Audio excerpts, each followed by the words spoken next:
อะถ้ามันเป็นรูปอะรูปทรงเนื้อเนี่ยเห็นไหมยังไงทอดแล้วเดี๋ยวมันก็ต้องโหดอยู่ดีละค่ะก็เลยเอามาอัดใส่พิมพ์กลมสวัสดีค่ะมีนาเองนะคะวันนี้มาทำแฮมเบอร์เกอร์กันดีกว่าค่ะไม่ว่าจะเป็นแป้งแฮมเบอร์เกอร์นะคะผสมเครื่องเทศนุ่มๆกับเนื้อแฮมเบอร์เกอร์นุ่มๆลูกชายขอมาค่ะมีนาบอกเลยนะว่าวิดีโอนี้นะคะอัดเคล็ดลับไปให้เต็มปรี่อย่างเช่นอันนี้อย่าไปตกใจกลัวว่าอุ๊ยตายแล้วแป้งแห้งเกินไปฉันไปไม่ถูกทางในช่วงเมาส์มอยนะคะในช่วงนวดแป้งจะมีเคล็ดลับเราไปเริ่มทำกันเลยดีกว่าค่ะง่ายๆนุ่มๆอร่อยนมนะคะจะใช้นมอุ่นมีนาต้มนมเอาไว้มีนาทำโยเกิร์ตนั่นแหละนี่ครึ่งถ้วยตวงนะแบบครึ่งถ้วยตวงแล้วก็เดี๋ยวเราจะใช้น้ำอุ่นครึ่งถ้วยตวงเหมือนกันไปค่ะนี่นมอุ่นครึ่งถ้วยตวงนะคะในช่วงที่ข้าวของแพงแบบนี้นะคะมีอะไรในบ้านเราก็ใช้กันให้หมดน้ำอุ่นนะคะน้ำอุ่นครึ่งถ้วยตวงใส่ไปเลยค่ะมีนาใช้น้ำร้อนเลยเนี่ยใส่ลงไปเสร็จแล้วน้ำตาลทรายค่ะ2 ช้อนโต๊ะจ้วงไปเลยลูกชายจะทานแฮมเบอร์เกอร์ค่ะยีสต์ผงเดี๋ยวขอยีสต์ผงเนี่ย2 ช้อนชาเหมือนเดิมใส่ไปเถอะมีนาก็กะเอานะมีนาใส่กะก็รู้ๆกันอยู่อ่ะคนมันร้อนไปเปล่าวะมันจะตายไหมไม่ตายกลัวยีสต์มันร้อนไปอ่ะเสร็จแล้วเราจะใส่เกลือค่ะเกลือเนี่ยใส่ไปครึ่งช้อนโต๊ะวันนี้กะเต็มที่เสร็จแล้วสาดมันลงไปน้ำมันพืชนะคะน้ำมันพืชเนี่ยเราจะใส่ลงไป1 2 3 ช้อนโต๊ะดูกันไม่ผิดใส่แป้งเลยใครอยากได้เขาเรียกว่าอะไรอะรสชาติของเครื่องเทศนะคะคือบางครั้งลูกมีนาเนี่ยไม่กินเครื่องเทศมีนาจะผสมใบออริกาโน่ลงไปใครมีพวกใบออริกาโน่สดไทม์สดนะคะใส่ไปได้แต่ช่วงนี้มันไม่มีนาใส่ไปนิดนึงค่ะมันจะไปอยู่ในเนื้อขนมปังเพราะฉะนั้นเนื้อขนมปังมันจะมีความหอมขึ้นมาใส่ไปค่ะลูกเราไม่กินอะไรเราใส่ไปให้หมดค่ะแป้งค่ะมีนาใช้แป้งสาลีอเนกประสงค์นะใครใช้แป้งขนมปังก็ได้ทำไมวันนี้วิดีโอรวดเร็วจังเลย4 โมงเย็นแล้วค่ะลูกจะกลับมาอีก1 ชั่วโมงเพราะฉะนั้นเราจะต้องรีบนวดนะคะเดี๋ยวแป้งมันไม่เกินลูกกลับมาแล้วลูกก็หิวไงหิวโหยจริงๆใช้คนๆเอาอย่างนี้ก็ได้นะมีนาใส่ไป2 ถ้วยตวงแล้วนะเห็นไหมคะ1ขนมปังแฮมเบอร์เกอร์เนี่ยมีนาอยากได้เนื้อแห้งนิดนึงถ้าใครชอบเนื้อนิ่มปล่อย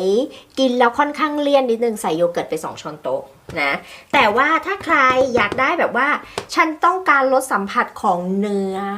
นะคะไม่ได้แบบว่าขนมปังเนี่ยมันเป็นตัวช่วยเสริมเท่านั้นเองมีนาอยากได้เนื้อขนมปังแบบแห้งๆนิดนึงพอน้ำเนื้อมันแบบกดลงไปกับเนื้อขนมปังมันจะพอดีมันจะไม่เลี่ยนอ่ะกินแล้วมันจะไม่เลี่ยนอ่ะกินแล้วมันจะกินเพลินๆอ่ะตามนี้เดี๋ยวดูว่าใส่ไป2 ถ้วยตวงครึ่งมันจะเป็นยังไงนะคะแป้งใช้มือนวดได้นะคะหรือว่าใช้ช้อนคนๆรวบให้เป็นก้อนๆก่อนแล้วก็นวดแป้งจะค่อนข้างนิ่มนะแต่ว่าไม่ได้ติดมือใครใช้เครื่องนวดนะคะใช้เป็นหัวตะขอนะมีนาหาไม่เจอไม่รู้ไปวางไว้ที่ไหนมีนาเลยใช้หัวนี้แทนไม่เป็นไรเราได้ใครนวดแล้วแป้งแห้งเกินไปนะคะค่อยๆเติมน้ำลงไปได้ค่ะน้ำอุ่นหรือน้ำธรรมดาก็ได้เหมือนกันนี่ไงอย่าไปตกใจกลัวว่าอุ๊ยตายแล้วแป้งแห้งเกินไปฉันไปไม่ถูกทางเติมน้ำลงไปค่ะแป้งแฉะเกินไปเติมแป้งลงไปค่ะเท่านั้นเองมีนาไม่ได้นวดเยอะนะเพราะว่ามีนาจะให้ FC ดูว่าเนี่ยออกมาแล้วมันก็จะได้แบบเนี้ยเนื้อแบบเนี้ยคือมีนาใส่ไป2 ถ้วยตวงครึ่งแล้วถูกไหมคะแต่ว่าอาจจะใส่มากกว่านั้นก็ได้คือการตวงแป้งเนี่ยค่ะมากน้อยเนี่ยมันอยู่ที่ปริมาณที่เรากดลงไปมีนาไม่ได้ชั่งให้นะวันนี้ก็รู้อยู่มีนารีบทำ เนี่ย6 นาทีไม่ได้ตัดวิดีโอเลยนะโรยแป้งลงไปนิดนึงค่ะอาจจะเพิ่มลงไปประมาณ 1-2 ช้อนโต๊ะก็ได้ค่ะก็คือ2 ถ้วยตวงครึ่งเพิ่มอีก 1-2 ช้อนโต๊ะเสร็จแล้วนี่มีนาจะพักแป้งแล้วนะมีนาแค่นวดให้เขาพอเข้ากันเห็นไหมคะขนมปังแฮมเบอร์เกอร์ FC ทั้งหลายขนมปังแฮมเบอร์เกอร์ค่ะหลับตาทำก็ได้ไม่จำเป็นต้องนุ่มอะไรขนาดนั้นเพราะว่าเราจะเน้นที่เนื้อแต่ว่าเราต้องนวดแบบว่าให้ทุกอย่างเขาเข้ากันนะคะไม่ใช่ว่าทุกอย่างยังไม่เข้ากันแล้วก็เสร็จอะไรอย่างเงี้ยมันไม่ใช่นี่ไงต้องนวดนิดนึงแค่นี้ค่ะเอาเนื้อประมาณนี้นะคะเนี่ยเห็นไหมใครจะเพิ่มแป้งลงไปก็ได้นะคะเป็น3 ถ้วยตวงก็ได้เหมือนกันไม่มีปัญหาอ่ะยิ่งนวดนานขนมปังจะนุ่มแต่ว่าไม่อยากได้ขนมปังนุ่มเลยนวดไม่นานหาจานปิดไว้แบบนี้ด้วยพักไว้ค่ะให้แป้งขึ้นเป็น2 เท่านะคะแล้วเราก็จะมาอบกันเสร็จมีของมาส่งค่ะลูกชายเขาสั่งไว้ ไม่รู้เขาสั่งอะไรไว้เดี๋ยวพี่นาขอดูนิดนึงก่อน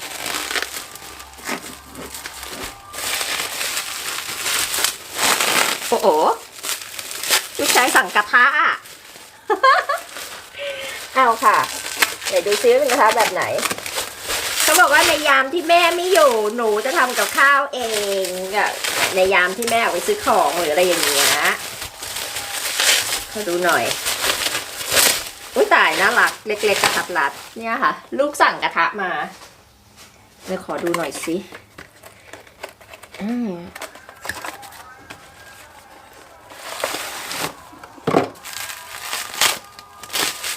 หอมมาซะดีจ้ะไอ้ตายแล้ว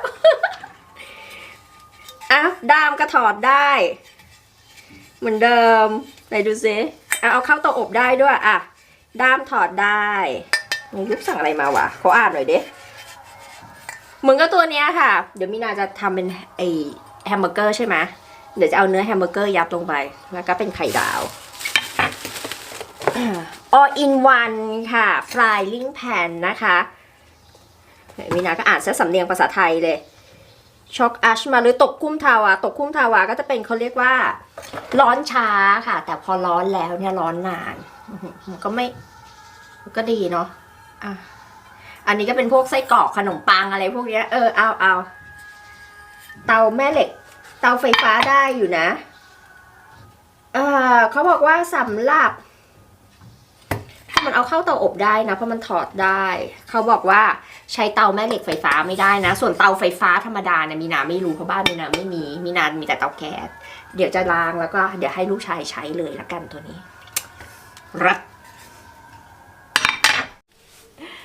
แป้งขึ้นแล้วค่ะแต่ว่าขึ้นแค่นี้นะขึ้นแค่นี้มีนาก็เอาแค่นี้ค่ะเพราะว่าลูกชายกลับมาแล้วค่ะแล้วก็เอาแป้งเนี่ยค่ะเดี๋ยวเราจะแบ่งแป้งเป็น2 ก้อนนะคะ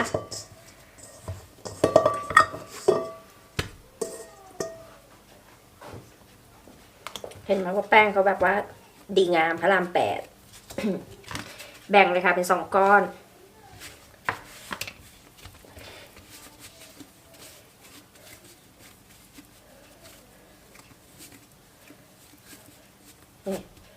คนตุรกีก็ทำแบบนี้นะ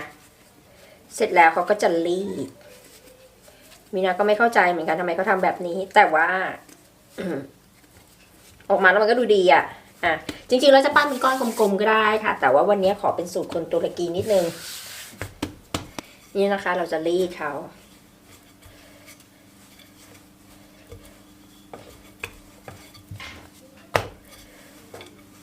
ให้มีความหนาประมาณครึ่งเซนนะคะแล้วก็เขาทำแบบนี้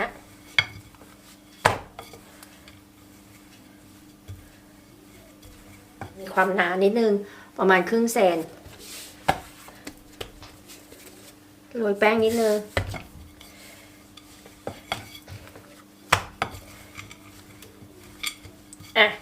เสร็จแล้วค่ะเสร็จแล้ว2 แผ่นเนี่ยมาประกบกันเท่านี้ไม่รู้จะทำไมคนตุรกีไม่เข้าใจแต่ทำออกมาแล้วมันดูน่ารักดีทำออกมาแล้วมันดูดีเลยแหละเสร็จแล้วเขาก็จะใช้ที่ตัดเนี่ยแหละค่ะตัดหรือใครจะใช้ปากแก้วก็ได้นะคะตัดตัวเนี้ย รีดเขาหน่อยก็ได้รีดให้เขาแบบมันมีความหนาประมาณ1 เซนไม่มีปัญหาหรอก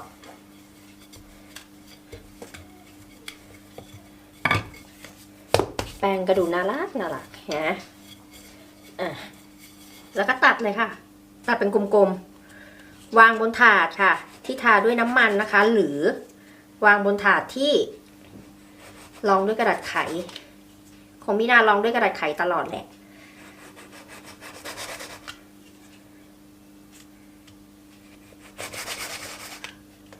นี่ก็จะเป็นอย่างนี้ไอ้อันพวกนี้ทำยังไงก็ปั้นเป็นก้อนกลมๆค่ะปั้นเป็นก้อนกลมๆเดี๋ยวจะทำให้ดูเราจะพักแป้งไว้ก่อนก็ได้นะคะให้เขาขึ้นนิดนึงก่อนนี่ไงออกมามันจะเป็นแบบนี้ลูกจะมาบ่นแล้วก็จะปั้นเป็นก้อนกลมๆธรรมดาค่ะแค่นี้เอง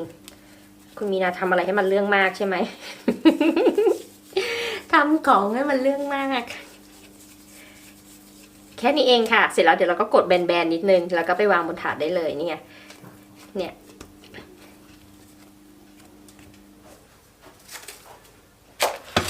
พักแป้งนะคะให้ขึ้นเป็น2 เท่านะคะแล้วก็ใส่ถุงพลาสติกก็ได้ครอบถุงพลาสติกก็ได้นะมีนาไม่มีแค่นี้ค่ะพักแป้งขึ้นเป็น2 เท่าอบที่ไฟ200 องศานะคะอุ่นเตาอบล่วงหน้าก่อนประมาณ5 นาทีไฟบนล่างไม่เปิดพัดลมแค่นี้เองทาด้วยน้ำเปล่าค่ะใครจะทาด้วยนมก็ได้ไม่มีปัญหาทาไปก่อนน้ำเปล่านี่นะคะมีนาโรยงานะงาขาวนะจะคั่วหรือไม่คั่วก็ได้แล้วแต่เลย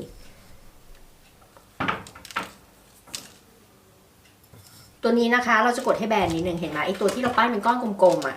คือถ้าเราไม่กดให้ได้แบนนะตัวเขาจะกลมดิกอย่างนี้เลยซึ่งไม่มักต้องแบนนิดนึงเสร็จแล้วจ้ะตัวนี้ก็กดหน่อยอบแล้วค่ะไฟ200 องศานะคะไฟบนล่างไม่เปิดพัดลมจะเปิดพัดลมก็ได้แล้วแต่แอร์ไฟเออร์อบได้นะแอร์ไฟเออร์อบ160ก็พอค่ะ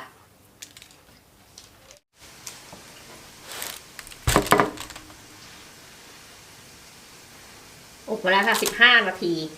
จะอบให้ขนาดไหนก็ได้แล้วแต่ใจรักนะคะนี่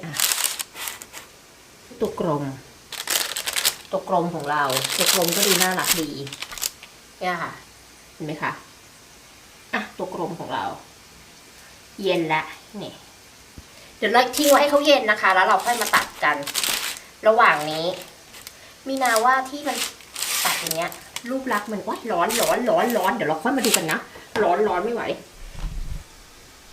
อบแล้วขนมปังแตกแปลว่าอะไรคะแปลว่ายังพักแป้งไม่ได้ที่นะคะแล้วก็อุณหภูมิในการอบเนี่ยสูง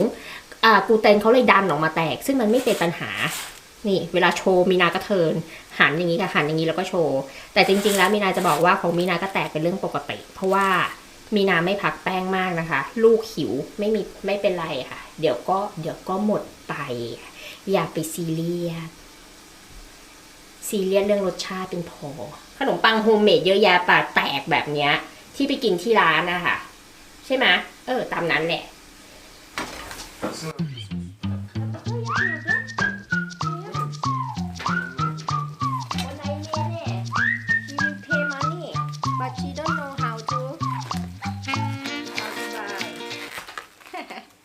สามีมาค่ะ I forget. No cannot see ชันนี่ไงก็ทอดเฟรนช์ฟรายไปด้วยนะคะเนื้อแฮมเบอร์เกอร์นี่ค่ะเป็นเนื้อบดใส่แค่เป็นเนื้อสเต็กค่ะเนื้อสเต็กส่วนที่นิ่มที่สุดแล้วเอามาบดนะคะให้เขาบดให้จุดเบนเหยียบพิมพ์ติกาเด็ดโอ้ดาฮาบิวเขาจะไอ้นี่มีนาก็บอกว่าเดี๋ยวมีนาทำเองโอ้ยอยากจังขึ้นมันตีแม่ใส่ยังพูดกันไม่จบเนื้อบดเนี่ยนะคะเราจะใส่แค่เกลือกับพริกไทยเท่านั้นเองมีนาไม่ใส่เลยเพราะว่าอยากได้รสชาติของเนื้อค่ะให้เป็นรสชาติของเนื้อเนาะส่วนตรงเนี้ยจริงๆแล้วเดี๋ยวมันจะต้องหาอะไรใส่ยังคิดไม่ออกเดี๋ยวไปว่ากันจริงๆมันใส่ไข่ได้เนี่ยขอลองอยากให้มันเป็นรูปทรงเนื้อเห็นไหม ยังไงทอดแล้วเดี๋ยวมันก็ต้องโหดอยู่ดีละค่ะก็เลยเอามาอัดใส่พิมพ์กลม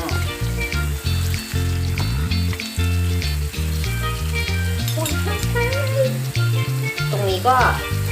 สารพัดประโยชน์แหละ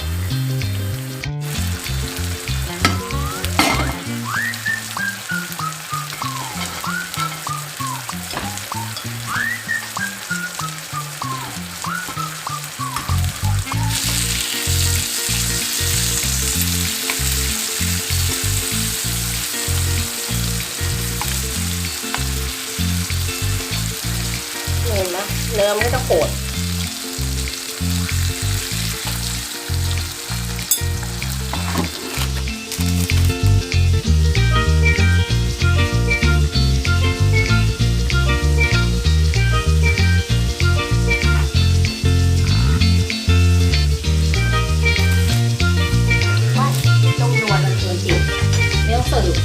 อ้าวนี่ค่ะใช่ไหมคะคือรสชาติก็อร่อยนะมันมีแบบมันมีความหวานนิดๆในตัวค่ะแล้วก็มีความเค็มนิดๆค่ะ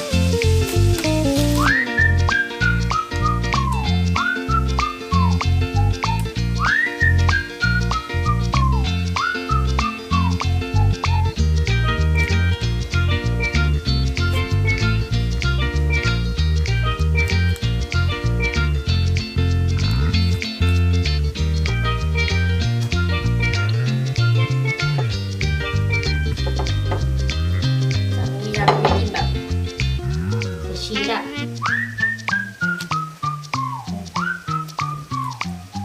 นี่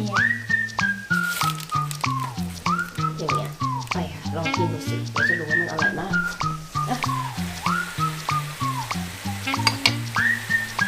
แฮมเบอร์เกอร์